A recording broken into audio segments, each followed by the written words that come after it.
What's the meaning of capstan?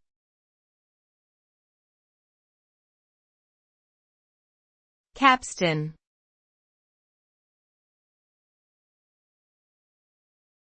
Capstan.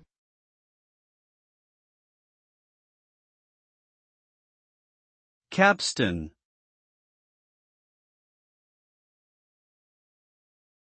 Capstan.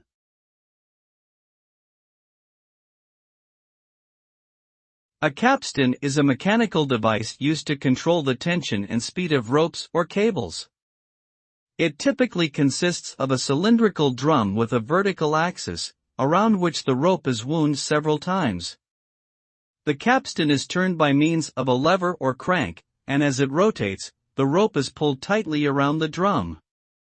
This allows for precise control of the rope's tension and speed, making it useful in a variety of applications, such as sailing, construction, and transportation.